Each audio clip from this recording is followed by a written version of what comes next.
আমার একটা ইমপ্রেশন হলো যে he was a very witty person and he could mix with anybody.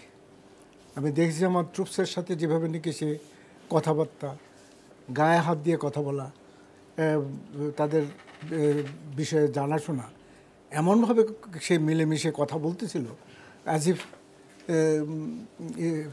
এদেরকে অনেক আগের থেকে সে চিনতেন। তো এই ছিল তার কার্যক্রম এবং হি ওয়াজ এ ভেরি যুদ্ধকালীন যে নাকি স্ট্র্যাটেজি, আমি তো মনে করবো যে he was one of the greatest strategist in the east. এই জন্য বলি যে পাকিস্তান যখন নাকি যুদ্ধ ডিক্লেয়ার করেছিল against India, he had to fight in two side, east wing and west wing. East উইংয়ে তাকে তার the border he had to keep intact, and west wing and east wing he had to win.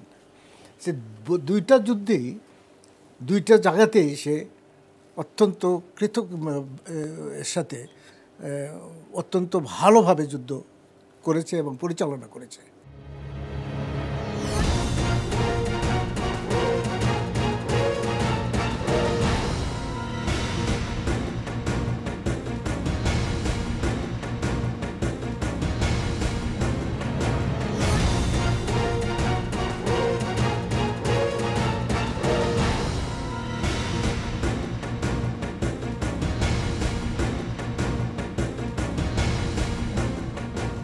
বাংলাদেশের বাইরে পৃথিবীর বিভিন্ন প্রান্তে যেখান থেকে চ্যানেলে দেখছেন আপনাদের সকলকে সাদর আমন্ত্রণ তৃতীয় মাত্রা দেখবার জন্য। প্রিয় দর্শক, সাম্প্রতিক নানা বিষয় নিয়ে আলোচনার জন্য আমার সঙ্গে স্টুডিওতে রয়েছেন আমার পায়ে বসা আছেন ঢাকা বিশ্ববিদ্যালয়ের লোক প্রশাসন বিভাগের অধ্যাপক জানিপব চেয়ারম্যান এবং বেগম রোকেয়া বিশ্ববিদ্যালয়ের প্রাক্তন উপাচার্য প্রফেসর ডক্টর নাজমুল হাসান কলিমুল্লাহ। আমার ডানে রয়েছেন রাজনৈতিক সাবেক সংসদ সদস্য আলমগীর কবির। আপনাদের দুজনকে স্বাগত তৃতীয় মাত্রায়। এবং দর্শক, আপনারা এটাও জানেন যে আলমগীর কবির বাংলাদেশ সরকারের মন্ত্রীও ছিলেন, বাংলাদেশ জাতীয়তাবাদী দলের হয়ে সংসদ সদস্য ছিলেন তিনি বেশ কয়েকবার। আপনাদের দুজনের কাছে আমার প্রশ্ন, সম্প্রতি আমরা লক্ষ্য করছি সরকারের কয়েকজন উপদেষ্টা, তারা তরুণ, ছাত্রদের প্রতিনিধি হিসেবে কথিত, তারা রাজনৈতিক দলগুলো, প্রধান রাজনৈতিক দল বিশেষ করে বিএনপির সঙ্গে বেশ বিতর্কে জড়িয়ে পড়ছে এবং প্রায়শই তারা নানা রকমের রাজনৈতিক বক্তব্য দিচ্ছেন, যেগুলো নিয়ে অনেকের মধ্যেই সরকারের নিরপেক্ষতা, ভবিষ্যতের বাংলাদেশ, আগামী দিনের নির্বাচন, এসব বিষয় নিয়ে নানা রকমের সংশয় তৈরি হচ্ছে। আমি একটু আপনাদের কাছ থেকে বুঝতে চাই যে আপনারা কি মনে করেন, প্রফেসর কলিমুল্লাহ। ধন্যবাদ। দেখুন,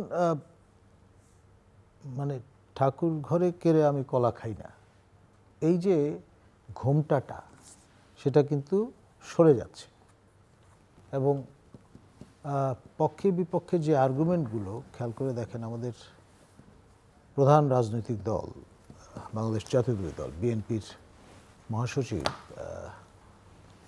মির্জা ফখরুল সাহেব, তিনি যখন ওই বিষয়টি জানান দিলেন যে সরকারে থেকে রাজনৈতিক দল গঠন করে যারা নির্বাচন করার চিন্তাভাবনা করছেন তাদের রেখে ইঙ্গিতটা এরকম যে আর যাই হোক নিরপেক্ষ নির্বাচন সম্ভবপর নয়। এবং এই যে বক্তব্য বা এই জাতীয় বক্তব্য, তার বিপরীতে আপনার আমাদের একজন মাননীয় উপদেষ্টা, ছাত্র উপদেষ্টা, তথ্য মন্ত্রণালয়ের দায়িত্বে নিয়োজিত নাহিদ মহোদয়, তিনি বলেছেন যে 5 থেকে 8 তারিখ এই সময় বাংলাদেশে ওই অর্থে কোনো সরকার ছিল না এবং এই সময়ে যারা জাতীয়তাবাদী ঘরানার মানুষ তারা বিভিন্ন দায়িত্বপূর্ণ পদে বসে গেছেন। ফলে তাদের দায়িত্বে নিয়োজিত থাকা অবস্থায় একটি নিরপেক্ষ নির্বাচন কিভাবে সম্ভব, এই ধরনের ইঙ্গিত প্রদান করেছেন। তো ফলে বিষয়টা ফোরফ্রন্টে চলে এসছে, পাবলিক ডিসকোর্সের আওতায় চলে এসছে। এবং একটু এগিয়ে নাহিদ মহোদয় বলেছেন যে দেশে যদি জরুরি অবস্থা কিংবা সেনা শাসন জারির চেষ্টা হয় সেটা আমরা রুখে দেব। আপনার আরেকজন মাননীয় উপদেষ্টা আসিফ মহোদয় তিনি বলেছেন যে আমরা যদি কেউ নির্বাচনে প্রার্থী হয়ে নির্বাচন করি তাহলে আমরা পদত্যাগ করে তা করব, অর্থাৎ সরকারের থেকে তা করব না। এখন এই যে আপনার কেউ কেউ তো প্রশ্ন তুলতে পারে যে নির্বাচনের আগে আগে আপনি পদত্যাগ করবেন, আর এতদিন আপনি নির্বাচনের মাঠ গোছাচ্ছেন বা পরিস্থিতি নিজের নিয়ন্ত্রণে নেবার চেষ্টা করেছেন, সেটা তো একটা অভিযোগ হতে পারে। এই কথাগুলো কিন্তু কম বেশি আপনার যারা সক্রিয় রাজনৈতিক দল তাদের পক্ষ থেকে উঠছে।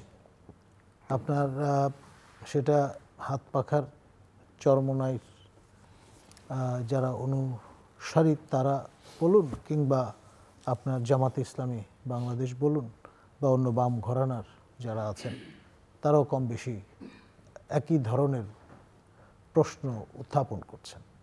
ফলে যে ব্যাপারটি ঘটছে, আপনার 5 অগস্ট পরবর্তী যেই ফোরিয়াটা ছিল, ইস্পাত কঠিন ঐক্য এবং ঐক্যের বোধ অনুভূত হচ্ছিল, তাতে যথেষ্ট পরিমাণে চিড় ধরেছে বলেই মনে হচ্ছে। ফলে গ্লাস যদি একবার ভেঙে যায় আপনি সুপার গ্লু দিয়ে লাগাতে পারেন, কিন্তু দাগটা থেকে যাবে এবং এটা চরচর করতেই থাকবে। ফলে ওই অনুভব কিন্তু আর কখনো আসবে না, এবং তাই এখন ঘটছে। আর খেয়াল করে দেখেন সারা দেশ কিন্তু একটু রেস্টিভ অবস্থায় আছে। ট্রেন ধর্মঘটের হুমকি, তারপর এমনকি রবীন্দ্র বিশ্ববিদ্যালয় তারা সড়ক অবরোধ করে বসেছেন।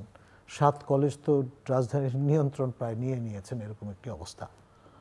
আবার মানে কথায় কথা বাড়ে, সেইভাবে আমাদের 7 জন সহকর্মী আপনার ঢাকা বিশ্ববিদ্যালয়ের মাননীয় উপাচার্য তার পদত্যাগ দাবি করে বসা হয়েছে, এবং তার ধারাবাহিকতায় যিনি মাননীয় উপাচার্য তারও পদত্যাগ দাবি করে ফেলা হয়েছে।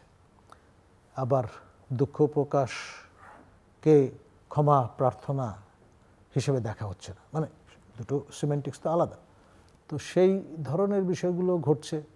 তারপর আপনার প্রতিটি এই ঐতিহ্যবাহী মহাবিদ্যালয় সেগুলোকে স্বতন্ত্র বিশ্ববিদ্যালয় হিসেবে প্রতিষ্ঠিত করবার জন্যে যেই পরিমাণ ড্রাইভ থাকা দরকার, সেটি আমাদের এই বয়সের ভারে নুব্জ মাননীয় শিক্ষা উপদেষ্টা তিনি কতটা এই প্রেশার নিতে পারবেন সেটা নিয়েও কিন্তু অনেকে চিন্তিত। আর ইতিমধ্যে ওই স্কুলের যে পাঠ্যপুস্তক সেইগুলো কবে হাজির হবে সেটা জিজ্ঞেস করায় সাংবাদিকরা তিনি বলে ফেলেছেন, এটা কখন তাদের হাতে পৌঁছাবে আমি জানি না। এই যে এমন ভঙ্গিতে তিনি উত্তর করেছেন, তাও অনেককে মানে বিব্রতকর একটা অবস্থায় ফেলেছে। সব মিলিয়ে পরিস্থিতিটা আর সুযোগ আবার অনেকে নেওয়ার চেষ্টা করছেন। আমাদের সম্মানীয় সদ্য বিদায়ী আপনার এনসিটিবির চেয়ার ডক্টর রিয়াজুল হাসান, তিনি ওএসডি হয়েছেন এবং এক্সপেক্টেড যে তিনি আবারও হয়তো চুক্তিভিত্তিতে দায়িত্বে আসবেন। তাকে সফট টার্গেট হিসেবে অনেকে নিয়ে নানানভাবে কটূক্তি করবার চেষ্টা করছেন। কেউ কেউ রিট করে বসেছেন, আবার কেউ তাকে, আমি ব্যক্তিগতভাবে তাকে জানি যে তিনি দীপুমণি বিরোধী একজন মানুষ ছিলেন, তাকে উল্টো দীপুমণির আপনার লেসপেন্সার হিসেবে চিত্রিত করার চেষ্টা চলছে। মানে যে যেমনভাবে পারছেন চাঁদবাড়ি বানানোর চেষ্টা করছেন, উইচ ইজ রিয়েলি আনফর্চুনেট। এরকম একটা ক্যাওটিক যে অবস্থাটা, সেটা কিসের পরিচয় বহন করে? মূলত একদম লোয়েস্ট লেভেল অফ যেটাকে বলে মানে গভর্নেন্স বললে, গুড গভর্নেন্স বলে যা বোঝায় তার উল্টো অবস্থায় এখন আমরা বিরাজমান। এবং কম বেশি সকল শিক্ষা প্রতিষ্ঠানেই নানান রকমের অস্থিরতা আমরা দেখছি। শিল্প কারখানায়ও একই অবস্থা। সাধারণ জীবনযাত্রা নাভিশ্বাস ওঠার মতো একটা জায়গায় নিয়ে গেছে, বিশেষ করে দ্রব্যমূল্য এবং অন্যান্য বিষয়। আমি আগেও বলেছি আপনার শোতে যে মাননীয় অর্থ উপদেষ্টাকে যখন আমাদের সংবাদকর্মীরা জিজ্ঞেস করেছেন ডিমের দাম এত বাড়তি কেন, তিনি বলেছেন আমি কি মেশিন দিয়ে ডিম বানাবো? এই ধরনের মাইন্ডসেটের লোকজন কিন্তু এখন ম্যানিং করছে। তো ফলে আপনার সবাই কিন্তু বিব্রত পুরো বিষয়গুলো নিয়ে। আমি আসবো আবার আপনার কাছে। মিস্টার আলমগীর কবির, চারিদিকেই এক ধরনের অশনিত সংকেত, অস্থিরতা, কোথায় বাংলাদেশ যাচ্ছে বোঝা যাচ্ছে না, এবং সরকারের কয়েকজন উপদেষ্টা তারা অনেক বেশি রাজনৈতিক বক্তব্য দিচ্ছেন, রাজনৈতিক নেতৃত্বের সঙ্গে বিতর্কে জড়িয়ে পড়ছেন। আরেকজন উপদেষ্টা যাকে মনে করা হতো যে তিনি আসলে সব শুরু থেকে সব কিছু নিয়ন্ত্রণ করছেন, তিনি আবার একটা মাঝামাঝি অবস্থা নিয়ে এখন হঠাৎ করেই তিনি বলছেন যে বিএনপির সঙ্গে সরকারের এই বিরোধ, উপদেষ্টাদের এই বক্তব্য বা দূরত্ব, এগুলো ঠিক হচ্ছে না। সো আপনার কাছে কি মনে হচ্ছে আসলে ওয়্যার আর উই হেডিং? আপনাকে ধন্যবাদ আজকের এই প্রোগ্রামে ডাকার জন্য। আমি অবশ্য তৃতীয় মাত্রায় অনেক দিন থেকেই কথা বলছি। যখন তৃতীয় মাত্রা শুরু হয় তখন থেকেই কথা বলছি। কম কথা বলি, তবে কথা বলেই যাচ্ছি, এবং শক্ত কথা। এবং আমার যেটা মনে হয় 5ই আগস্ট এবং মুক্তিযুদ্ধ, অর্থাৎ মুক্তিযুদ্ধ, গণ অভ্যুত্থান, গণবিপ্লব, 5ই আগস্ট, এগুলো একই সূত্রে গাঁথা।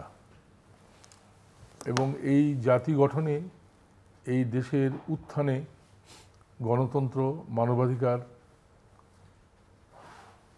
ন্যায় প্রতিষ্ঠা সমাজে, এইসব ক্ষেত্রে এই দুটি ঘটনা, আমাদের স্বাধীনতা যুদ্ধ এবং 5ই আগস্টের গণবিপ্লব, বিপ্লব আমি পুরোপুরি বলতে চাই না, কারণ বিপ্লবের যেগুলো ক্যারেক্টার লাগে সেগুলো ক্যারেক্টার 5ই আগস্টে ছিল না। এটা বিস্তারিত আলোচনা এবং অনেক বড় আলোচনা, এদিকে যাব না। তবে গণ অভ্যুত্থানে বলি, গণবিপ্লব বলি, মুক্তিযুদ্ধ যেমন চোখের সামনে দেখলাম ব্যর্থতার দিকে যেতে যেতে শেষ পর্যন্ত রক্তপাতের দিকে গেল এবং রাষ্ট্রযন্ত্র বিপন্ন হলো, ব্যাপক রাজনৈতিক শূন্যতার দিকে চলে গেল দেশটা, 5ই আগস্টের পরেও এটা দেখতে পাচ্ছি। আমার দৃষ্টিতে দেশে প্রচণ্ড রাজনৈতিক শূন্যতা চলছে। যে যত কথাই বলুক, যত বড় বড় কথা বলুক, স্বপ্ন দেখুক, ক্ষমতার স্বপ্ন, ক্ষমতা থেকে তাড়ানোর স্বপ্ন, আবার নতুন করে যাওয়ার স্বপ্ন, নতুন করে লুটপাটের স্বপ্ন, যে যত স্বপ্নই দেখুক, যারাই দেখুক, তারা রাজনৈতিক শূন্যতা পূরণ করতে পারেনি। তাদের যে রাজনৈতিক নেতৃত্ব দেশের সামনে প্রতিভাত হবে, উদ্ভাসিত হবে, এটা তারা এই বিপ্লবের পরে করতে পারেননি।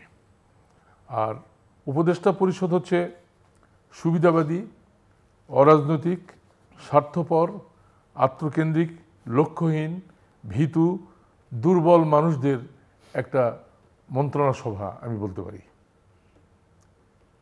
এবং প্রফেসর ইউনূস তিনি সত্যবাদী, তিনি আমাদের নিউ এজের সম্পাদক নুরুল কবির সাহেবের সাথে যে ইন্টারভিউটা করেছেন, আমি এটাকে ধন্যবাদ দেব।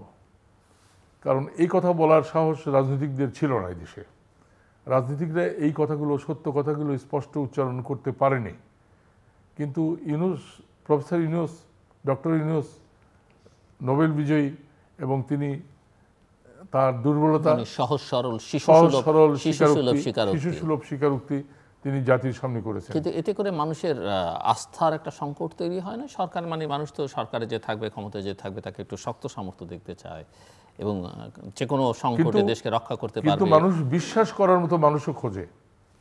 আপনি যেটা বলছেন সেটাও ঠিক, আবার এদেশে বিশ্বাস করার মতো মানুষ নাই, এদেশে বিশ্বাস করার মতো নেতৃত্ব নাই। অন্ততপক্ষে ছোট্ট একটা আলোর নিশানা দেখলেও প্রফেসর ইউনূসের মধ্যে। এবং আপনি তার পারিষদবর্গ সম্পর্কে যে কটা বিশেষণ ব্যবহার করেছেন, সেই পারিষদবর্গ নিয়ে মানুষের বিশ্বাসের জায়গাটা কতটা তিনি অটুট রাখতে পারবেন। অন্য প্রসঙ্গটা তো আপনি বললেনই যে আস্থার ব্যাপারটা, আমি অ্যাগ্রি করলাম আপনার সঙ্গে, কিন্তু এই পারিষদবর্গ উনি তো নিজে আস্থা রাখেননি, ওকে, উনি তো নিজে আস্থা রাখেননি এবং নিজের প্রতিও তিনি কিছুটা অনাস্থা এবং নিজের প্রতি তিনি অসহায়ত্ব নিজের প্রকাশ করেছেন। যিনি সত্য উচ্চারণ করেন তাকে নিয়ে সমালোচনা করার আমার দরকার নেই, আমি এটা প্রয়োজন মনে করি না। আর এই দেশে আমরা স্বাধীনতার পর থেকে প্রতিষ্ঠিত করেছি একটা চরিত্রহীন প্রশাসন ও চরিত্রহীন রাষ্ট্রযন্ত্র। আমরা এই দেশে প্রতিষ্ঠা করেছি। সর্বত্র অন্যায় অত্যাচার। আগে বলতাম রাষ্ট্র হচ্ছে শোষণের যন্ত্র। যখন লেফট পলিটিক্স করতাম, ভাসানীর সাথে যুক্ত ছিলাম, মহান নেতা ভাসানী, তিনি রাষ্ট্রযন্ত্রের সমালোচনা এবং রাষ্ট্রকে ভালো করার চেষ্টা আজীবন তিনি করেছেন। ধর্মীয় মোড়কেও করেছেন, আবার তিনি তার সদিচ্ছা, তার ফিলোসফি, তার চিন্তা দিয়েও করেছেন। তো আগে বলতাম রাষ্ট্রযন্ত্র হচ্ছে আমাদের শোষণের রাষ্ট্রযন্ত্র। এখন বলবো শোষণ না, এখন লুটেরা, ডাকাত, চোর, বদমায়েশ, কতগুলো নির্যাতনকারী, জনগণের উপরে নির্যাতনকারী মানুষগুলো রাষ্ট্রের পরতে পরতে বসে আছে এবং এদের চরিত্রে কোনো পরিবর্তন হবে না বা পরিবর্তন হওয়ার কোনো সম্ভাবনা নেই। একবারে নিম্ন স্তর থেকে শুরু করে বিদ্যুতের বিল থেকে শুরু করে একদম পৌরসভা থেকে শুরু করে ট্যাক্স প্রশাসন থেকে শুরু করে সর্বত্র বসে আছে। নিচের যে ভূমি অফিস থেকে শুরু করে নিজের যে কৃষকরা ভূমি অফিসে যাচ্ছে, নির্যাতিত হচ্ছে, নিপীড়িত হচ্ছে, তারা নানানভাবে লাঞ্ছিত হচ্ছে, সেগুলো এখনও বন্ধ করা যায়নি। কেবলমাত্র কয়েকদিন বন্ধ ছিল, 5 তারিখের পরে 3 দিন বন্ধ ছিল। তখন প্রশাসন ছিল না, রাষ্ট্র ছিল না। মুক্তিযুদ্ধের সময় যেমন কোনো প্রশাসন ছিল না, রাষ্ট্রযন্ত্র ছিল না, পুলিশ লাগেনি, কোনো কিছু লাগেনি, চুরি ডাকাতি রাহাজানি কোনো কিছু হয়নি। মুক্তিযুদ্ধের পরে মানুষ স্বচ্ছন্দে বিচরণ করেছে। তাহলে কি আমি বলবো এই রাষ্ট্রটাই শুধু নির্যাতনকারী? এই রাষ্ট্র, এই প্রশাসন, এই সরকার কি প্রয়োজন নাই? আমি কি তাই বলবো? এটাকে ভালো করার অঙ্গীকার নিয়ে যারা আসতে চান, যারা থাকতে চান, যারা নেতৃত্ব দিতে চান, তারা আসুক। আজকে বাংলাদেশ জাহান্নামে পরিণত হয়েছে, একেবারে জাহান্নাম। মানুষের নিরাপত্তা নাই, মানুষের স্বস্তি নাই, সর্বত্র চাঁদাবাজি, দখল, লুটপাট, রাহাজানি, অন্যায় অত্যাচার। আর রাষ্ট্র তো চাই, প্রশাসন তো চাই, থানা পুলিশ তো চায় যে যত মার্ডার হবে, যত অরাজকতা হবে, যত আইন শৃঙ্খলার অবনতি হবে, তত তাদের পয়সা আসবে, তত তাদের লাভ। আর দালাল, রাজনৈতিক কর্মীদেরকে দালাল বানিয়ে, দালাল সৃষ্টি করে সারা বাংলাদেশে আজকে রাজনৈতিক কর্মীরা হচ্ছে দালাল, পুলিশের দালাল, ডিসির দালাল, এসপির দালাল। তারা দালাল হয়েছে এবং তারা নিজেরা অর্থ সংগ্রহ করা এবং অর্থের প্রশাসনকে যোগানদার করা, এটাই যেন রাজনীতির লক্ষ্য হয়েছে। এটাই যেন রাজনৈতিক কর্মীর যেন অঙ্গীকার, তার যেন ইচ্ছা, তার যেন স্বপ্ন, এটাই যে সে নিজে চুরি করবে এবং প্রশাসনকে চুরির সহায়তা করবে। আর এই প্রশাসনও দেখছে যে কাকে দিয়ে আমার চুরি হবে, কারণ একটা বিদায় হচ্ছে আর একটা চোরের সৃষ্টি হচ্ছে। তো এটাকে যিনি ভাঙবেন, সেই বিপ্লবী মহানায়কের আগমন চাই। এটাকে যিনি ভাঙবেন, বিএনপি হচ্ছে একটা ঐতিহাসিক প্রেক্ষাপটে গঠন হয়েছিল। শহীদ রাষ্ট্রপতি জিয়াউর রহমান, তার রাজনৈতিক অঙ্গীকার ছিল এবং জাতি গঠনের একটা অঙ্গীকার ছিল এবং দেশ গঠনের একটা অঙ্গীকার ছিল এবং মানুষকে রক্ষা করা, দেশকে রক্ষা করার একটা অঙ্গীকার নিয়ে তিনি রাষ্ট্র ক্ষমতায় এসেছিলেন। এবং কেউ বলে দখল করেছেন, কেউ বলে না, গণতন্ত্র সুপ্রতিষ্ঠিত করে গণতন্ত্রের মাধ্যমে রাষ্ট্র ক্ষমতায় আসীন হয়েছেন। কিন্তু তার অঙ্গীকার ছিল, সেই অঙ্গীকার যদি বিএনপি রক্ষা করতে পারে, সেই অঙ্গীকার জিআর পলিটিক্সটাকে যদি বিএনপি ধারণ করতে পারে। জিআর পলিটিক্স কী ছিল? জাতীয় সমস্যাগুলোর সমাধান করা, জনগণকে রক্ষা করা। আজকে আমরা কোন অঙ্গীকার নিয়ে কাজ করছি? রাজনৈতিক লোকেরা কোন অঙ্গীকার নিয়ে এগোচ্ছে? আজকে এই যে আমাদের উপদেষ্টা, কাকে উপদেশ দেয় আমি জানি না। এই উপদেষ্টাদের অনেককে আমি ব্যক্তিগতভাবে চিনি, আমার সাথে দু একজনের সুসম্পর্ক ছিল। আমার ইচ্ছা হয় না খিস্তি করতে বা গালিগালাজ করতে, আমার ইচ্ছা হয় না, আমি ইচ্ছা পোষণ করছি না। তবে আমি এই কথা বলতে পারি যে এদের অঙ্গীকার আছে বলে আমার জানা নেই। রাষ্ট্রপতি জিয়াউর রহমান এখানে এসে একটা পলিটিক্সকে দাঁড় করেছেন। তিনি পার্বত্য চট্টগ্রাম সমস্যার গভীরভাবে লক্ষ্য করেছেন এবং সেটা সমাধানের জন্য উনি চেষ্টা করেছেন। ফারাক্কা প্রবলেম নিয়ে উনি ফাইট করেছেন। আজকে এগুলো প্রশ্ন, এগুলো ইস্যুগুলো, বর্ডার নিয়ে উনি কথা বলেছেন। বর্ডারে যে বাংলাদেশি মানুষদেরকে হত্যা করা হচ্ছে, খুন খারাপি হচ্ছে, স্মাগলিং, অরাজকতা, এগুলো নিয়ে উনি কথা বলেছেন এবং উনি নিজে যেখানে পারেননি সেখানে ভাসানী সাহেবকে নামাই দিয়েছেন ফারাক্কা লং মার্চ করার জন্য। তিনি ওই যে চীন থেকে খাজা কাইসারকে ডেকে পাঠালেন বাংলাদেশে, তাকে পাঠালেন জাতিসংঘে যে আমার উত্তরাঞ্চল মরুভূমি হচ্ছে, উত্তরাঞ্চলে কৃষি ধ্বংস হয়ে যাচ্ছে, উত্তরাঞ্চলকে বাঁচাতে হবে, একটা সভ্যতা ধ্বংস হয়ে যাচ্ছে ফারাক্কার কারণে, নদী পানির কারণে, পানির সমস্যার জন্য। এবং তিনি খান আতাউর রহমান চিত্র পরিচালক, ওনাকে ডেকে নিলেন, ডেকে নিয়ে ওনাকে বললেন যে আপনি একটা সিনেমা করেন। খান আতা ও গ্যাঙ্গেজ একটা সিনেমা বানালেন। আমাদের রাজনৈতিক কর্মীরা এগুলো জানেও না, পড়েও না, দেখেও না, এগুলো নিয়ে কোনো কথাও বলে না। এবং সেই ছবি বিশ্বের রাষ্ট্রপ্রধানদের কাছে জিয়াউর রহমান পাঠিয়ে দিলেন এবং তারা দেখলো যে একটা প্রাচীন সভ্যতা, বরেন্দ্র সভ্যতা ধ্বংস হয়ে যাচ্ছে। আজকে তিস্তার সমস্যা, সেটার কোনো সমাধান নিয়ে নাই, সেটা নিয়ে কেউ কথা বলছে না। লালমনিরহাটে আমাদের বিশাল একটা এয়ারপোর্ট আছে এবং শুনেছি এশিয়ার নাকি এটা দ্বিতীয় এয়ারপোর্ট, এর চেয়ে বড় এয়ারপোর্ট নাকি এশিয়াতে, জানি না কতখানি সঠিক এটা, আমি একটা তথ্য দেখলাম, আমি জানি না এটা ঠিক নয়। বাংলাদেশে যা কিছু এশিয়ার বড় বাসা, যে এশিয়ার বড় বলা হয় যদিও সময় এই কয়েনেজ যেমন শুনেছি কমলাপুর রেলওয়ে স্টেশন এশিয়ার বৃহত্তম, কিন্তু এর চেয়ে বড় রেল স্টেশন কমলাপুরের চেয়ে রেলওয়ে বড় স্টেশন আছে। তো এটা কিভাবে প্রচার হচ্ছে জানি না, তবে লালমনিরহাট এয়ারপোর্ট এটা চালু করতে হবে, এটা ন্যাশনাল ইন্টারেস্ট, জাতীয় ইন্টারেস্ট আমাদের, এটা করতে হবে। তিস্তা প্রবলেম সলভ করতে হবে, না হলে রংপুরের যে একটা বিশাল রংপুর অঞ্চল, বন্যা প্রপীড়িত অঞ্চল, সেই অঞ্চলকে বাঁচাতে হবে, সেখানকার মানুষকে রক্ষা করতে হবে। তিস্তা প্রকল্প আমাদের প্রকল্প, এটা আমরা বাস্তবায়ন কেন করতে পারবো না? সীমান্তে ফেলানি থেকে শুরু করে ফেলানি দিবস পালন করতেছে, কিন্তু ফেলানির যে ফিলোসফি, ফেলানির যে জীবনদান, সেই জীবনদানের পতাকা, ফেলানি আমাদের পতাকা, এই পতাকাকে ঊর্ধ্বে তুলে ধরার জন্য এই উপদেষ্টা পরিষদ কি ভূমিকা পালন করেছে, এদের রোল কি? আমি এদের কোনো রোল পাই না। এরা কি বলছে এরা নিজেরাও জানে না আমার ধারণা। এবং এক একজন এক এক কথা বলছে, এক এক উপদেষ্টার সাথে আরেক উপদেষ্টার বিরোধ। এক উপদেষ্টা ইলিশ পাঠায়, আরেক উপদেষ্টা বাধা দেয়, এক উপদেষ্টা ইলিশ খায়, আরেক উপদেষ্টা ইলিশ দেয়। এগুলো নানান রকম খেলাধুলা এরাই করছে, এরাই ইস্যু বের করতেছে, এরাই ইস্যু সৃষ্টি করতেছে, মানুষের চিন্তাধারাকে ডাইভার্ট করে দিচ্ছে আরেক দিকে। তো এটা তো কোনো রাষ্ট্র পরিচালনা নয়। প্রফেসর নাজমুল হাসান কলিমুল্লাহ, আসলে কোন পথে বাংলাদেশ যাচ্ছে? এবং নানা রকমের বয়ান আমরা নানান জনের কাছ থেকে শুনতে পাচ্ছি,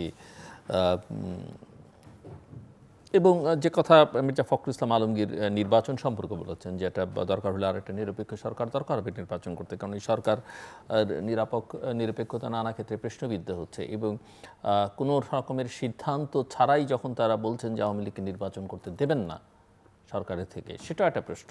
হ্যাঁ, আওয়ামী লীগের শাসনামল নিয়ে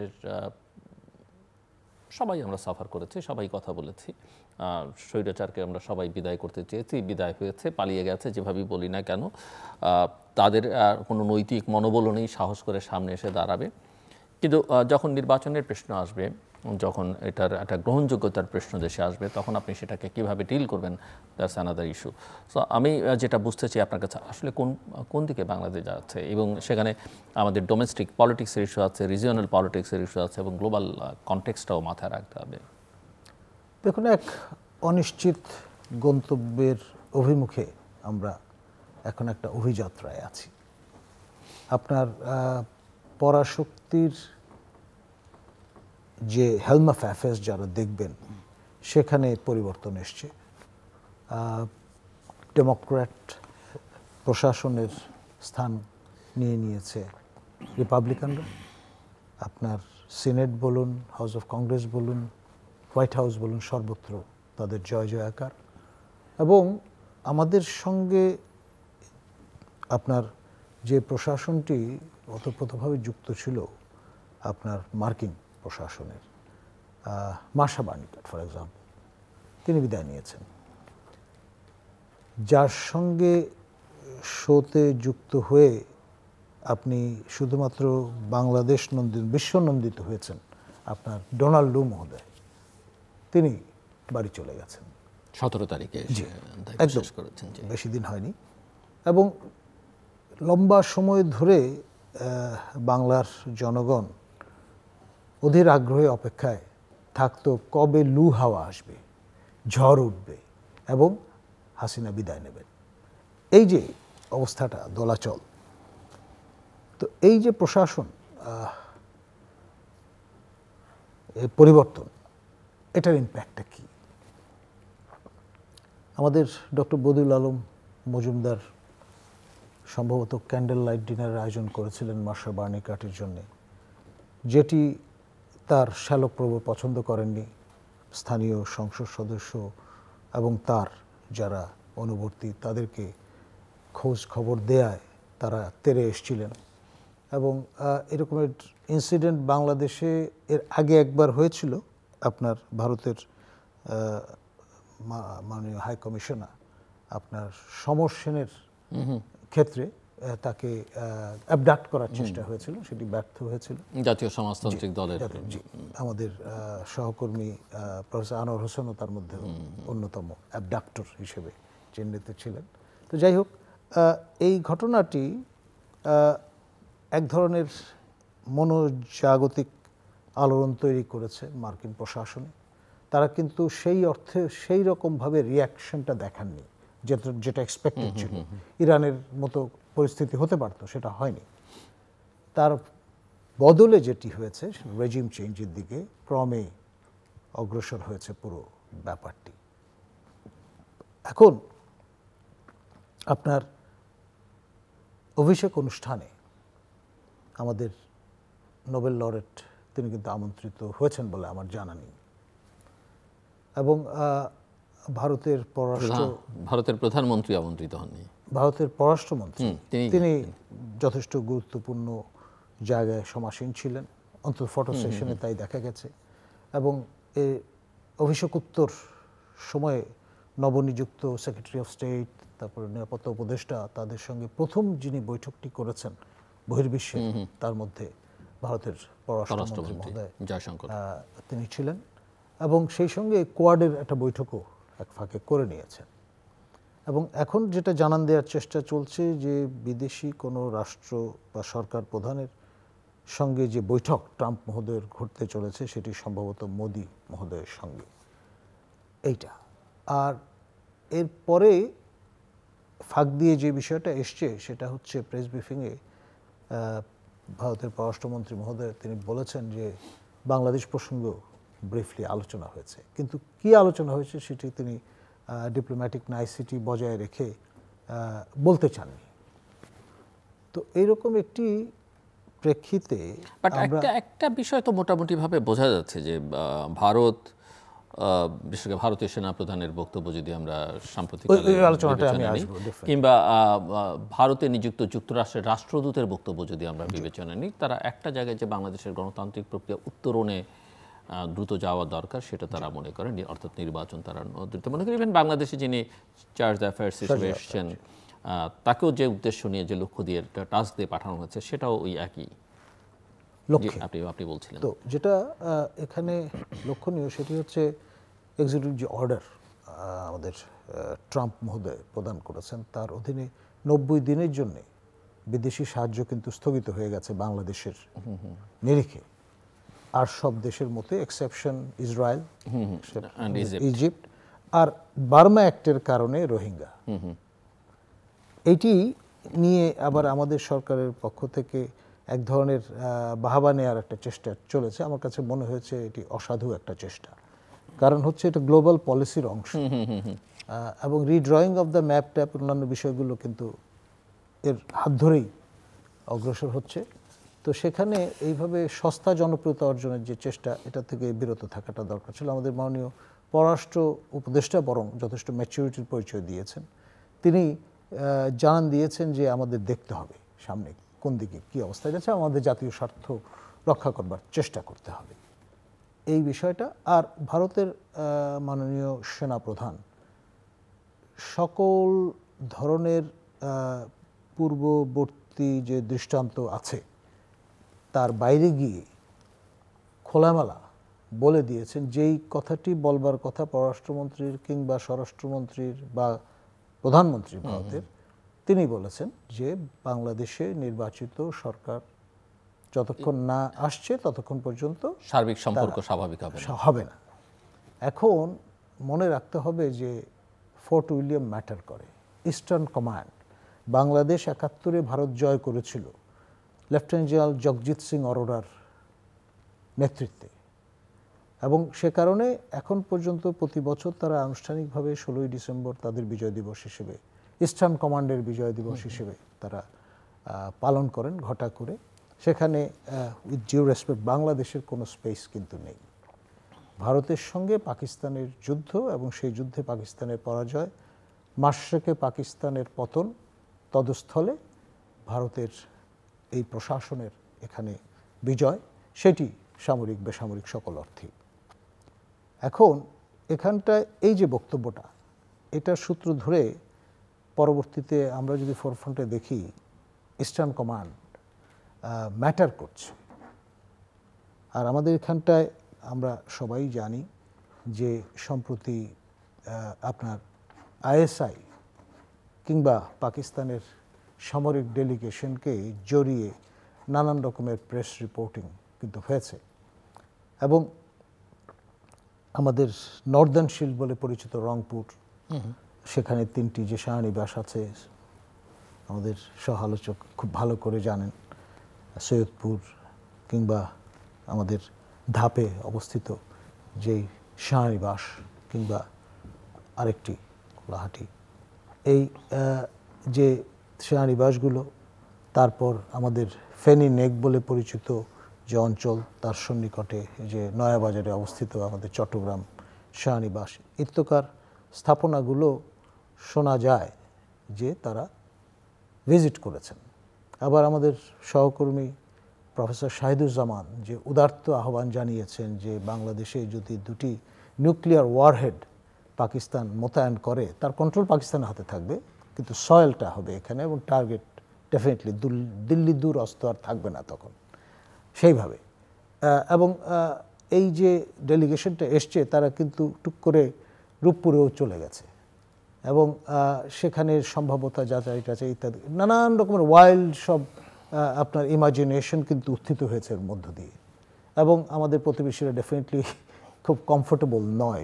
প্রধান উপদেষ্টা পাকিস্তানে যাবার আগ্রহ ব্যক্ত করেছেন। জি, এবং ইতিমধ্যে নৌ মহড়া, যৌথ মহড়ার যে ব্যাপারটা, সেটাও কিন্তু নতুন ইতিহাস তৈরি করেছে।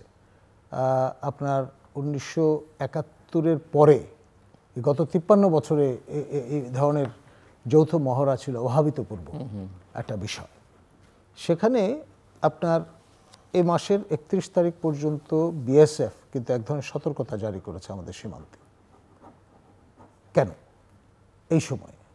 সে বিষয়গুলো নিয়েও আমাদের ভাবতে হবে। আর দেশে এখন যে অরাজক পরিস্থিতি, সেটার ওপর কতটা আমাদের নিয়ন্ত্রণ আছে আর কতটা আমাদের প্রতিবেশীদের নিয়ন্ত্রণ আছে বা সম্পর্ক আছে, সেটা নিয়েও নানান রকমের প্রশ্ন কিন্তু মানুষের মনে আছে।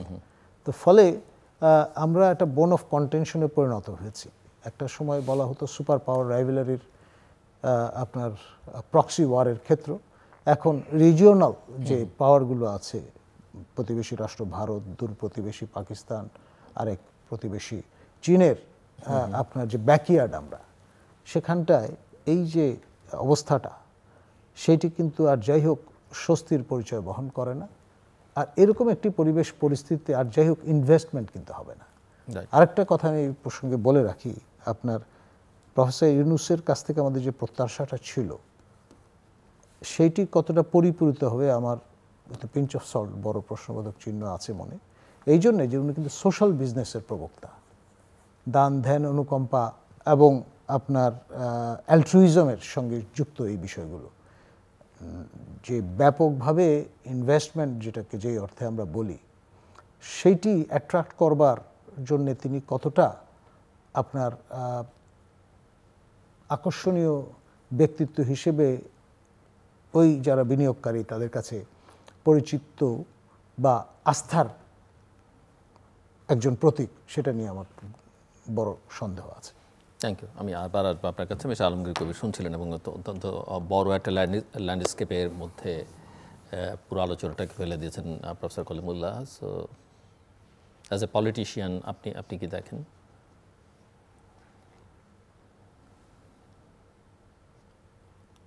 মুক্তিযুদ্ধের পরে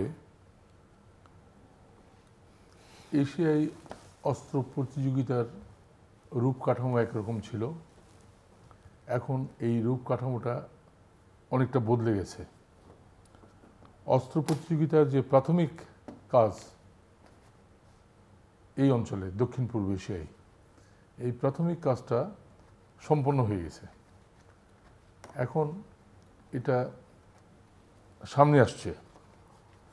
এই সামনে আসার সময়ে বাংলাদেশের যে নেতৃত্ব, এই নেতৃত্বটা এর রূপকাঠামো কেমন হবে, এর অবস্থানটা কেমন হবে, এটা একটা খুব গুরুত্বপূর্ণ বিষয়। মার্কিন যুক্তরাষ্ট্রের ভূমিকা এই অঞ্চলে খুবই গুরুত্বপূর্ণ।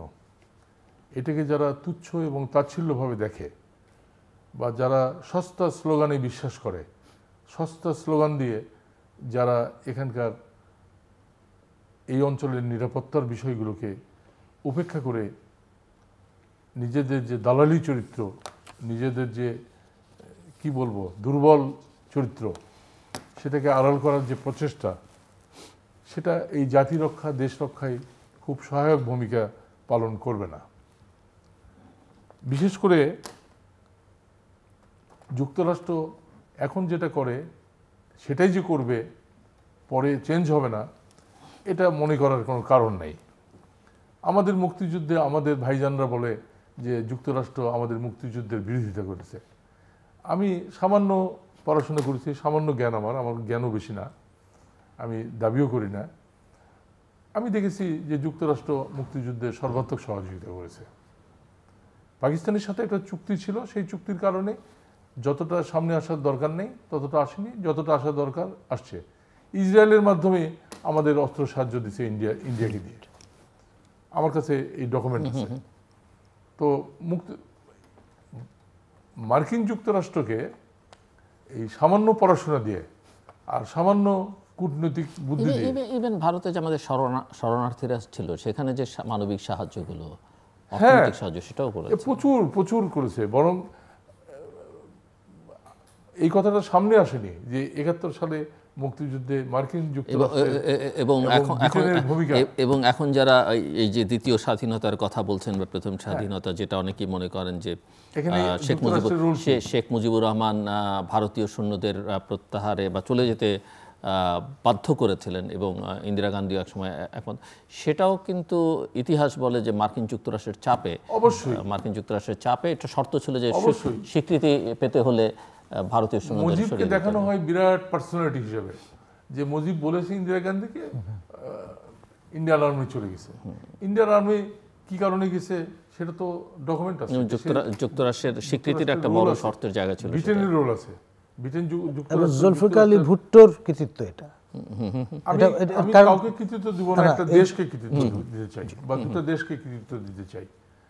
এবং সেখানে যুক্তরাষ্ট্রের কি ভূমিকা, ব্রিটেনের কি ভূমিকা এবং যুক্তরাষ্ট্রের মিত্রদের কি ভূমিকা, এগুলো তো আলোচনায় আসেনি, এগুলো নিয়ে তো অ্যানালিসিস হয়নি, এই দেশে তো এগুলো পরীক্ষা নিরীক্ষা হয়নি। তো যাই হোক, আমি যেটা মনে করি, এই যে ফ্যাসিবাদকে সরানো এবং রাষ্ট্র রক্ষা, জাতি রক্ষা, দেশ রক্ষায় এখানে যুক্তরাষ্ট্রের ভূমিকাটা বিশ্লেষণ করা দরকার। তো এটা ভালোভাবে বিশ্লেষণ হয়নি। আপনি দু একটা প্রোগ্রাম করেছেন, যদিও আমার সৌভাগ্য হয়নি আপনার প্রোগ্রামে যাওয়া, তো আমি ওগুলোর সমস্ত দেখেছি এবং ওগুলো পড়ার চেষ্টা করেছি, বোঝার চেষ্টা করেছি। আপনি নিউট্রাল থেকে এখানে কূটনীতি, রাজনীতি যে অবস্থানটা তৃতীয় মাত্রার মাধ্যমে সৃষ্টি হয়েছে বা অন্যান্য আপনার বিভিন্ন সংগঠনের মাধ্যমে সৃষ্টি হয়েছে, সেগুলো বুঝবার বিষয়, এগুলো অ্যানালিসিস করার বিষয়। এগুলো অ্যানালিসিস করা মানে আপনাকে শত্রু করা বা একটা তৃতীয় মাত্রাকে শত্রু শিবিরে ঠেলে দেওয়া, এটার কোনো দরকার নেই। দরকার হচ্ছে এটা জাতি গঠনে, দেশ গঠনে এই সংগঠনগুলোর বা এইসব সেমিনার সিম্পোজিয়ামের কি ভূমিকা, এগুলো বোঝা দরকার। তবে আমি যেটা মনে করি, যুক্তরাষ্ট্রের ভূমিকাটাকে খুব গুরুত্বপূর্ণ হিসেবে দেখা দরকার। এক সময় পাকিস্তানের সময় যুক্তরাষ্ট্রের একটা পরিকল্পনা ছিল সাউথ ইস্ট এশিয়ার এই অঞ্চলকে নিয়ে, বেলসান পরিকল্পনা, এবং একটা কনফেডারেশন গঠন। আমাদের মুক্তিযুদ্ধের আগের ঘটনা, 60-এর দশকের কথা বলছি। 60-এর দশকে এরকম একটা প্রোগ্রাম ছিল। এখন এখানে বার্মা প্রবলেম সামনে আসছে। আমাদের পার্বত্য চট্টগ্রামের অনেকগুলো প্রবলেম এখনও সলভ হয়নি। এগুলোকে হালকাভাবে যারা দেখে, যারা তুচ্ছ তাচ্ছিল্যভাবে দেখে, তারা এই দেশে রাজনীতি করে না। তারা এখানে শিশুতোষ পাঠশালা খুলেছে বা শিশু নিকেতন খুলেছে। এই যে যেমন এক নেতা এখানে বলে ফেললো যে 5ই আগস্টে ইলেকশন চাই।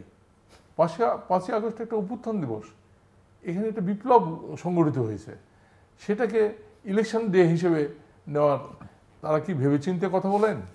তারা কি এগুলো চিন্তা ভাবনা করে কি বলছেন? শিশুতোষ এরা যদি জাতীয় নেতা হয়, আর এরা যদি দায়িত্ব নেয়, আর এরা যদি একটা জাতীয় দলকে নেতৃত্ব দেয়, তাহলে দেশের ভবিষ্যৎটা কি? আমাদের এই বিষয়গুলো ভাবতে হবে। আর এখানে আমি আগেও তৃতীয় মাত্রায় বলেছি যে যুক্তরাষ্ট্রের ভূমিকা সব সময় এখানে প্রতিভাত হচ্ছে, উদ্ভাসিত হচ্ছে সব সময়, কখনো সরাসরি, কখনো আলাদাভাবে, কখনো কূটনীতির মাধ্যমে, কখনো বৈঠকের মাধ্যমে, কখনো আলাপ আলোচনার মাধ্যমে, কখনো স্টেটমেন্টের মাধ্যমে, বিভিন্ন স্টেটমেন্ট দিয়ে প্রতিভাত হচ্ছে, বিভিন্নভাবে হচ্ছে, এবং এটা বছরের পর বছর হচ্ছে, চলবে। সেই 60-এর দশক থেকে শুরু হয়েছে। আমি মনে করি এখানে খুবই উন্নত, খুবই পরিপক্ক একটা রাজনৈতিক নেতৃত্ব দরকার বাংলাদেশে। সেই রাজনৈতিক নেতৃত্ব কোথা থেকে আসবে, কিভাবে আসবে, এটা আমি বলতে পারবো না। যদি দেশ রক্ষা, জাতি রক্ষার মতো আরেকটা দ্বিতীয় জিয়ার যদি প্রয়োজন হয়, একটা জিয়াকে ডেকে আনতে হবে, একটা দ্বিতীয় জিয়া লাগবে। এই যে টোকাই দিয়ে এই শিশুতোষ পাঠশালা খুলে উপদেষ্টা পরিষদ বানানো বা এগুলো বানানো, এগুলো কোনো অর্থ হয় না, সময়ক্ষেপণ এবং জাতিকে হতাশ করা। জনগণের যে চিন্তাধারা, জনগণের যে রাজনৈতিক শক্তি, জনগণের যে আগ্রহ, উৎসাহ, উদ্দীপনা, মুক্তির আকাঙ্ক্ষা, সেগুলোকে ভোঁতা করা হচ্ছে এইসব করে। যেগুলো এই পর্যন্ত হয়েছে, এগুলো কিন্তু সঠিক কাজ হয়নি। মুক্তিযুদ্ধের পরেও কিন্তু তাই হয়েছে। মুক্তিযুদ্ধের পরে কি হয়েছে? মুক্তিযুদ্ধের পরে আমরা কি সরকার পেয়েছিলাম আমরা ভুলে গেছি? সেদিন তরুণরা দলে দলে জাসদে কেন গেল? তারা জীবন দিল কেন? 30,000 রাজনৈতিক কর্মী, 33,000 রাজনৈতিক কর্মী কারাগারে গেছে, আর 30,000 রাজনৈতিক কর্মী প্রাণ দিয়েছে। এইসব তরুণ টকবগে যারা নিঃস্বার্থপর, নিবেদিত প্রাণ বিপ্লবী, আমি জাসদ বলি, সিরাজ শিকদারের সরবরাহ পার্টি বলি, বা ভাসানী ন্যাপের যে অগণিত। কিন্তু এটা তো মিস্টার আলমগীর কবির, আপনি একমত হবেন কিনা আমি জানি না, যে সেই সময় জাসদে যাওয়া তরুণদের আকাঙ্ক্ষার মধ্যে সততা ছিল, দেশপ্রেম ছিল, 100% ছিল, সবই ছিল, কিন্তু নেতৃত্বের অনেক দুর্বলতা ছিল, বা নেতৃত্ব কারো দ্বারা প্ররোচিত হয়ে প্রক্রিয়াটা করেছে কিনা সেটা নিয়ে সন্দেহের বা গবেষণার যথেষ্ট দাবি রাখে।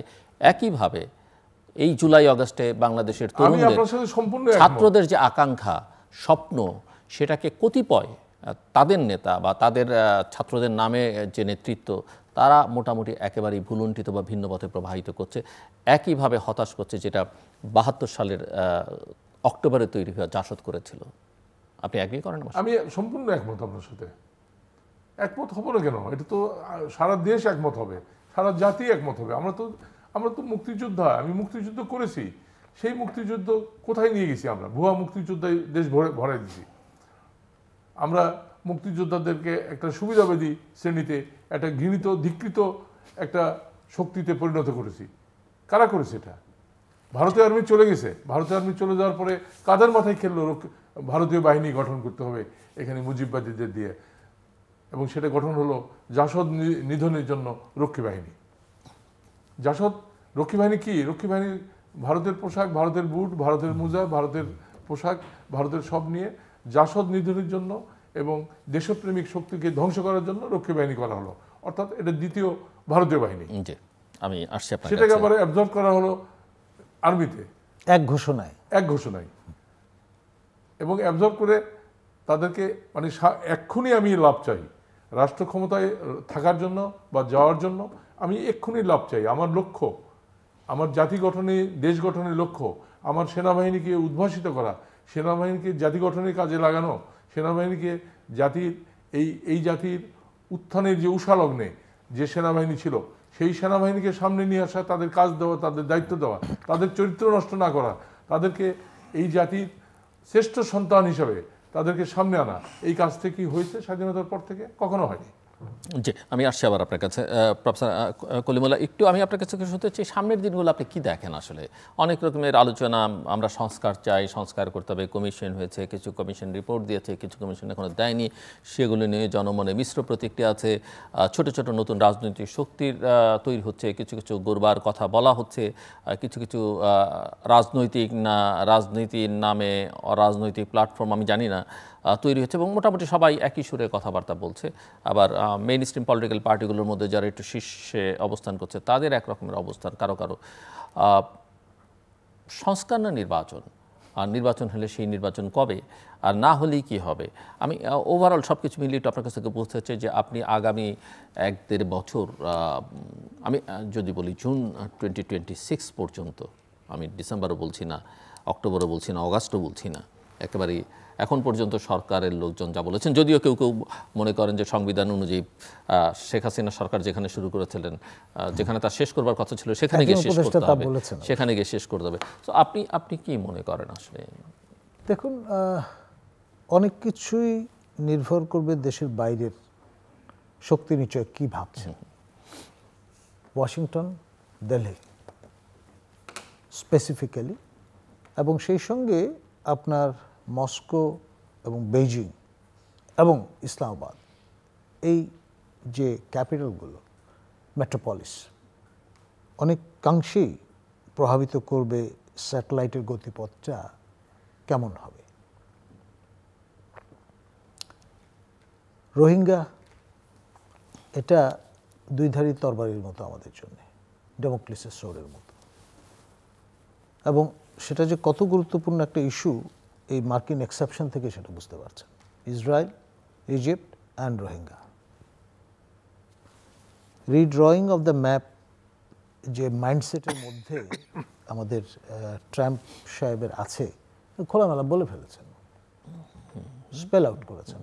কানাডা, গ্রিনল্যান্ড, পানামা খাল, মেক্সিকো বর্ডার, কোনো কিছু কিন্তু তার এই যে তা থেকে বাদ যায়নি, এবং ন্যাচারালি তা উৎসাহিত করছে ইসরায়েলকে জায়ন ল্যান্ড সম্প্রসারিত করার প্রক্রিয়া। আপনার সেই রিভার নাইল থেকে টাইগ্রিস ইউফ্রেটিস পর্যন্ত বিশাল টেরিটরি ইতিমধ্যে বাস্তবায়ন শুরু হয়ে গেছে। গাজা মানবশূন্য করার চেষ্টা, তারপর আপনার Syria, fall of Syrian regime, এবং তারপরে ডিফ্যাক্টো সেন্সে 2 ভাগ করে ফেলার একটা চেষ্টা, উত্তর অংশ তুরস্কের, দক্ষিণ অংশ ইসরায়েলের। এবং ইসরায়েল আগেই ঘোষণা দিয়ে গোলান হাইট কিন্তু অ্যানেক্স করে নিয়েছে, বলছে এটা স্যাক্রোসেন্ট। তারপর আবার একটা সেফ জোন তৈরির চেষ্টা করে সেটাও কার্যকর করেছে।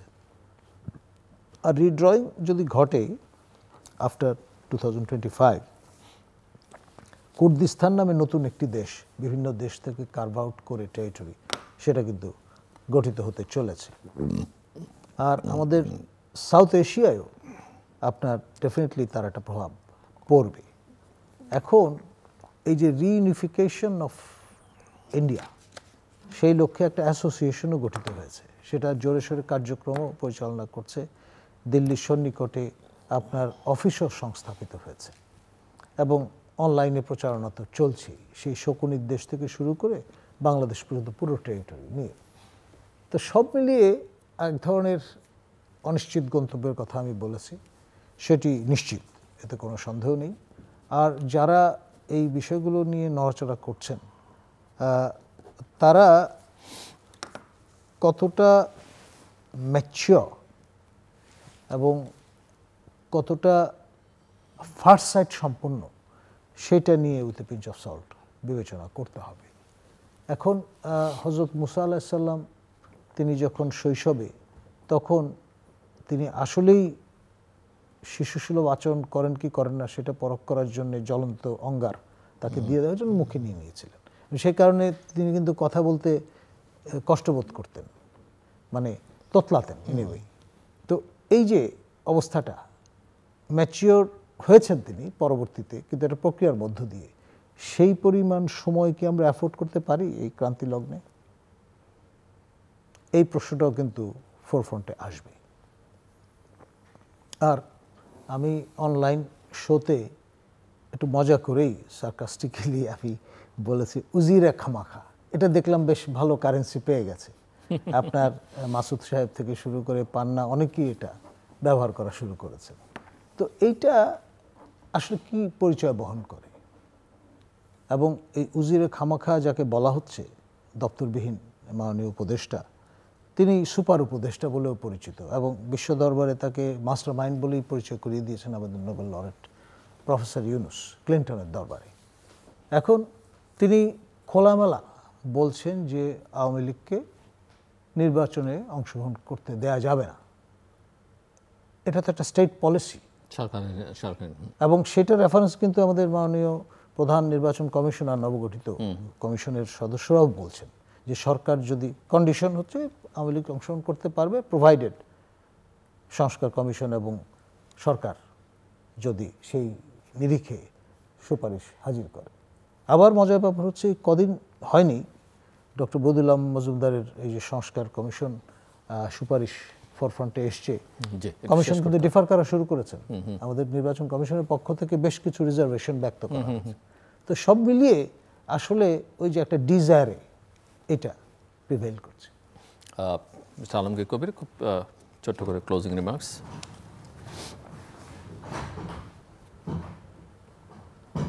প্রকৃতপক্ষে দেশে প্রশাসনিক শূন্যতা চলছে এবং রাজনৈতিক শূন্যতা চলছে, নেতৃত্বের শূন্যতা চলছে, এই সর্বত্র একটা শূন্যতা চলছে। আর মানুষ নিরাপত্তাহীনতায় আছে। এই নিরাপত্তা তো স্বরাষ্ট্র মন্ত্রণালয় শুধু দিতে পারবে না। আমি তো মনে করি 5 তারিখের পর থেকে কয়েকদিন মানুষ কিন্তু নিরাপত্তাহীনতায় ছিল না।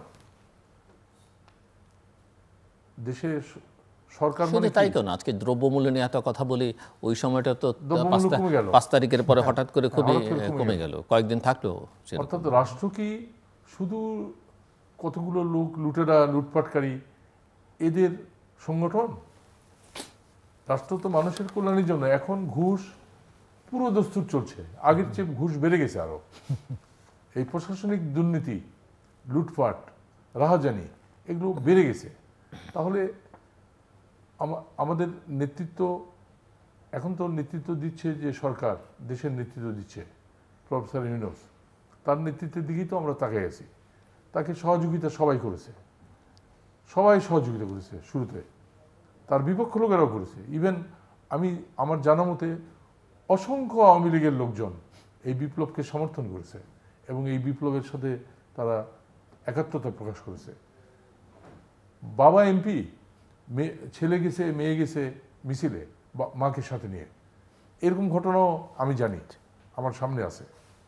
তাহলে এই 5 তারিখের যে বিপ্লব, এটাকে ব্যর্থ করলো কে? এটা ব্যর্থতায় পর্যবেসিত হলো কেন? তার মানে একটা সুসংবদ্ধ চিন্তাধারা, নীতি, আদর্শ, লক্ষ্য, প্রশাসনিক নীতিমালা, রাষ্ট্র পরিচালনার নীতিমালা এবং মানুষকে সহযোগিতা করবে, মানুষকে রক্ষা করবে এবং জাতীয় রাজনীতিকে রক্ষা করবে, জাতীয় এবং আন্তর্জাতিকভাবে একটা বিশ্ব দৃষ্টিভঙ্গি নিয়ে বাংলাদেশ দাঁড়ানোর একটা সম্ভাবনা ছিল। সেই সম্ভাবনাকে আতুর ঘরে নষ্ট করে দিল কারা? এটা চিহ্নিত করতে হবে। এখন কথা হচ্ছে যে দৃঢ়বদ্ধ, শিক্ষিত, বিশ্ব দৃষ্টিভঙ্গি সম্পন্ন, জাতীয় এবং আন্তর্জাতিকতাকে ধারণ করে, জনগণের আকাঙ্ক্ষাকে ধারণ করে, জনগণের স্বপ্নকে পদদলিত করবে না, এইরকম একটা রাজনৈতিক নেতৃত্বের প্রয়োজন। যারা লোভী নয়, যারা ক্ষমতা লোভী নয়, এমন একটা ভূমিপুত্র দরকার। একটা মানুষ বদলে দিতে পারে। আমেরিকাকে বদলে দিতে একটা মানুষ, তার সাথে ছিল ৩-৪ জন, তারা বদলাই দিছে আমেরিকাকে। চার্চিল হুইল চেয়ারে বসে দ্বিতীয় বিশ্বযুদ্ধ পরিচালনা করেছে এবং নির্বাচনে হেরে যাওয়ার পরে উনি ক্ষমতা ছেড়ে দিয়ে চলে গেছেন, আবার তাই তিনি ক্ষমতায় আসছেন। তো নির্বাচন সব, রাষ্ট্র ক্ষমতা সব, এটা যারা ভাবে, যারা দেশের রাজনীতি বোঝে না, কূটনীতি বোঝে না, প্রশাসন বোঝে না, রাষ্ট্রের সমস্যাগুলো বোঝে না, কি সমস্যায় রাষ্ট্র ঘুরপাক খাচ্ছে সেগুলো যারা বোঝে না, চিহ্নিত করতে পারে না, তারা কিভাবে রাষ্ট্র পরিচালনা করবে? রাষ্ট্র পরিচালনা কি এটা শখের ব্যাপার? এটা কি শুধু আমি এমপি হব, মন্ত্রী হব, আমি ক্ষমতায় যাব, লুটপাট করব, আবার চরথাপ্পড় খাবো, চলে যাব, এটাই কি রাষ্ট্র পরিচালনা? কত এমপিকে তো চরথাপ্পড় খেতে দেখলাম, কত মন্ত্রীকে তো লাথি খেতে দেখলাম। তো রাষ্ট্র ক্ষমতাটা কি? রাষ্ট্র ক্ষমতা হচ্ছে মানুষের কল্যাণের জন্য, রাষ্ট্রকে রক্ষার জন্য, জাতিকে রক্ষার জন্য, দেশকে রক্ষার জন্য। আজকে যেমন কতগুলো বিষয় দেখছি, মাটির সন্তান, এই মাটি থেকে উত্থিত হচ্ছে না কেন? কেন লিডারশিপ আগের মতো আসছে না? কেন আগের মতো দেশে কি আকাল পড়েছে দেখেন। একটা কবি বেরোচ্ছে না, সাহিত্যিক বেরোচ্ছে না, লেখক বেরোচ্ছে না, ভালো প্রফেসর বেরোচ্ছে না। নাম করা প্রফেসর ঢাকা বিশ্ববিদ্যালয়ে, যাকে দিচ্ছেন সেই ঠোলা হচ্ছে ঢাকা বিশ্ববিদ্যালয়ে। সেই কি বলবার, সে একটা, তাকে মনে হচ্ছে যে এ বোধহয় দুর্বৃত্তদের সাথে আপোষ করছে নাকি, এরকম একটা মনে হচ্ছে। তাহলে আমরা ভালো শিক্ষক পাচ্ছি না, ভালো ডাক্তার পাচ্ছি না, তাহলে এই দেশটা কি এইভাবে নীরবে নিঃশব্দে কি শেষ হয়ে যাবে? সেই জন্য আজকে সবচেয়ে বড় আকাঙ্ক্ষা জাতির স্বপ্ন, এটা আমি তৃতীয় মাত্রার মাধ্যমে বলতে চাই, সেটা হচ্ছে এখানে একটা ভূমিপুত্র দরকার। সেই ভূমিপুত্র মধ্যবিত্ত শ্রেণী থেকেই উঠে আসুক। সে সাংবাদিকের মধ্যে থেকে আসতে পারে, প্রফেসরের মধ্যে থেকে আসতে পারে, রাজনীতিবিদদের মধ্য থেকে আসতে পারে। সেই ভূমিপুত্র ব্যবসায়ীরা, বাংলাদেশের ব্যবসায়ীদের দিকে আমার টাকাতে ইচ্ছা শেষ করতে হবে। সেই জন্য আমার বক্তব্য হচ্ছে যে খোল নলচে বদলায় দিতে হবে। ধন্যবাদ। রাষ্ট্রের যে প্রশাসনের যে খোল নলচে, এটা সম্পূর্ণ বদলায় দিতে হবে। বদলায় দিয়ে একটা নতুন রাষ্ট্র গঠন করতে হবে। যদি এটা পারে, সংস্কার, একসময় সংস্কারকে গালি দিছে সবাই, ক্যাডার শব্দটা যেমন এটা গালি, সংস্কার এটা গালি। এখন সবাই বলছে আমি সংস্কার চাই, এবং সংস্কারের জন্য সব পাগল হয়ে গেছে। তো আসলে কি তারা সংস্কার চায়? সংস্কার কি বোঝে? ধন্যবাদ। দর্শক, অনুষ্ঠানের শেষ প্রান্তে আমরা সামাজিক যোগাযোগ মাধ্যম ফেসবুক, এক্স এবং ইউটিউবে তৃতীয় মাত্রা লাইভ স্ট্রিম হচ্ছে, আপনারা দেখতে পারেন। টেলিভিশনের পর্দায় দেখতে না পারলে যে কোনো সময় যে কোনো স্থান থেকে ইউটিউবে তৃতীয় মাত্রা চ্যানেলটি সাবস্ক্রাইব করে এই পর্ব বা পুরনো পর্বগুলো আপনারা দেখতে পারেন। মিস্টার আলমগীর কবির এবং প্রফেসর ডক্টর নাজমুল হাসান কলিমুল্লাহ, অসংখ্য ধন্যবাদ এই আলোচনা অংশ নেবার জন্য। দর্শক, আমার টেবিলের দুপ্রান্ত থেকে দুজন অতিথি, একজন একাডেমিক, একজন পলিটিশিয়ান, বলছিলেন যে একটা ছাত্র জনতার অভ্যুত্থানের পরে প্রায় 6 মাস হতে চলল, কিন্তু এখনই তারা বলছেন রাজনীতিতে অশনি সংকেত, বাংলাদেশ জাহান্নামে পরিণত হয়েছে, অনিশ্চিত গন্তব্যে বাংলাদেশ। নিঃসন্দেহে যারা জীবন দিয়েছেন, তাদের পরিবারের সদস্যরা যারা আহত হয়ে আছেন হসপিটালের বেডে বা বাড়িতে, তারা কিংবা যারা নানাভাবে ত্যাগ স্বীকার করেছেন, এই আন্দোলন সংগ্রামী ছিলেন, তাদের কারোই এতে স্বস্তি বা সুখ অনুভব করবার কথা নয়। দুর্বলতা কি? অনেকগুলো কথা বলেছেন, গভর্নেন্সের দুর্বলতা, অদক্ষতা, অযোগ্যতা যারা রাষ্ট্র পরিচালনার সঙ্গে আছেন, সবার এক ধরনের রাজনৈতিক শূন্যতায় ভর করেছে বাংলাদেশ, এবং একটা চরিত্রহীন প্রশাসন, চরিত্রহীন রাষ্ট্রযন্ত্র গোটা বাংলাদেশকে একটা ভিন্ন ডিরেকশনের দিকে নিয়ে যাচ্ছে। এবং এমন একটা পরিস্থিতি যেখানে আসলে কেউ আর বিনিয়োগ করতে চাইবে না, না দেশীয় উদ্যোক্তারা, না বিদেশিরা। এবং বিনিয়োগ যখন না হয় তখন কর্মসংস্থান থাকে না, আর কর্মসংস্থান না হলে আসলে এক ধরনের অনাচার, নৈরাজ্য একটা সমাজে, রাষ্ট্রে তৈরি হয়। পরিত্রাণের উপায় কি? পরিত্রাণের উপায় আসলে সবার মধ্যে শুভবুদ্ধির উদয় হওয়া, সবার মনস্তত্ত্বে পরিবর্তন আনা, এবং বাংলাদেশকে গণতান্ত্রিক প্রক্রিয়া উত্তরণের জন্য গণতন্ত্র বলতে যা বোঝায় সেটা অনুধাবন করা। অনেকেই সেটা বুঝতে পারেন কিনা সেটা নিয়ে যথেষ্ট সংশয় রয়েছে। আমার এক অতিথি বলছিলেন যে এখানে একজন ভূমিপুত্র দরকার, তিনি যে কোনো পেশা থেকে আসতে পারেন, এমনকি রাজনীতি থেকেও তিনি আসতে পারেন। একটা মানুষ দরকার যিনি অনেক কিছু বদলে দিতে পারেন, তার ভাষায় অবশ্য সব কিছু বদলে দিতে পারেন। বাংলাদেশের মানুষ সেই মানুষের অপেক্ষায়। আমার কথা শুনবার জন্য অসংখ্য ধন্যবাদ। আপনাদের সবার জন্য শুভকামনা।